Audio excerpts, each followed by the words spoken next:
نبی صلی الله علیه وسلم فرمایي چې لو كانت الدنيا تعدل عند الله جناح بعوضة ما سقى كافرا منها شربة ماء یا ما سقى كافرا منها كأسا. کچیر ته دنیا الله رب العالمین ته د ماشه د وزر امر حیثیت لرله او الله رب العالمین ته دومره قدر لرله لکه د ماشه د وزر امر او دومره الله تخکار کېدل کافر انسان ته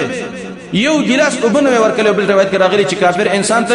یو ګوټ وبنوي ورکړي. خو لیکن کافر څومره مزي کوي دنیا الله رب العالمین ته خو نه ده ځکه دشمنانو لور کوي.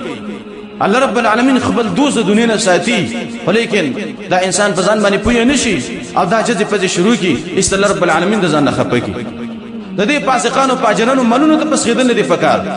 دیول الله رب العالمین دا کورونه ورکړي او دا ګړې او دا موټري ورکړي. فإن لهم من الله قاتلا دغه مالونه چې په دې دنیا کې الله ورکړي دي او دا کورونه بلډینګونه الله ورکړي دي په قبر کې او په آخرت کې بل رب العالمین د دې انسانانو د اندامونه دغه مال پوجا بل رب العالمین قتل کې او کټ به کې او هلاک به کې. دا د دې صرف دنیا ده په دیو ارته به مزه نشته. خو لیکن کوم چې مسلمانی دلته په تکلیفونه فقر به لوګه به خو لیکن آخرت کې الله مزه تیاری کړی دي. نن شیطان ډېر خواري کړی دا زمنګ نه آخرت ير کړي قبر ير کړي ده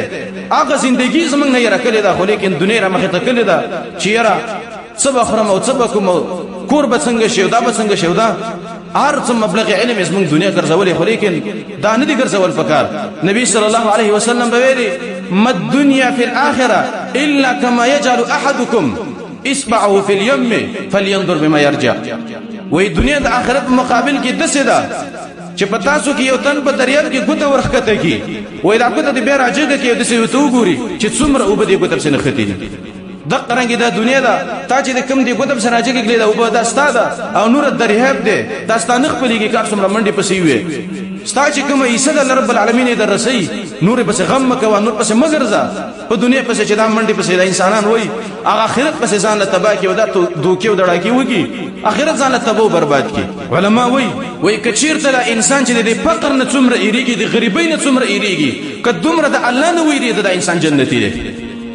انسان د فقر نه ایریږي چې به غریب شمو دا بشي او دا بشي.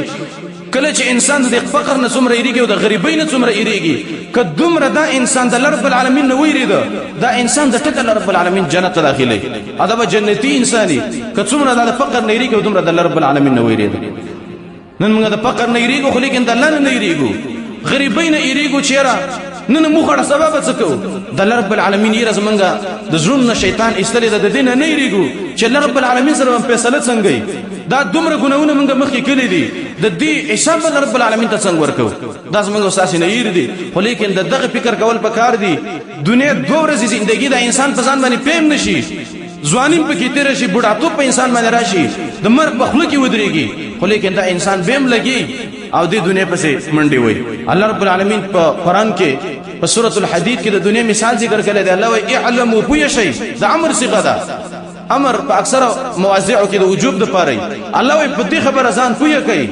الله وی جون د دنیا لوبي دي لوبه د ماشومان لوبي دي ماشومان وزي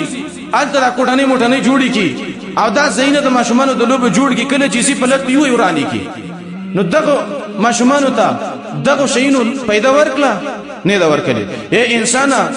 ته چې د دنیا په سمندې وې دا د ماشومان لوبي دي او استاد ذهن چې دا د ماشوم دی ځکه سلامخه د غټه ژوندۍ روانه ده او تا خپل ټول نظر په دې دنیا باندې چلے لعب ولهو لو مشغله د دنیا له وسته ویل کیږي ځواني او دا وزي د مازیګر په چکر باندې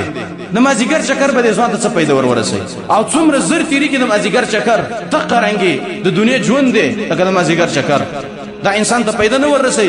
انسان د دنیا ګره ته پیدا نه درسي مخه د ګره بل ژوندۍ روانه دغه ته تیارې وره او به الله وي لعب وله وزينه الله وي ډول د دنیا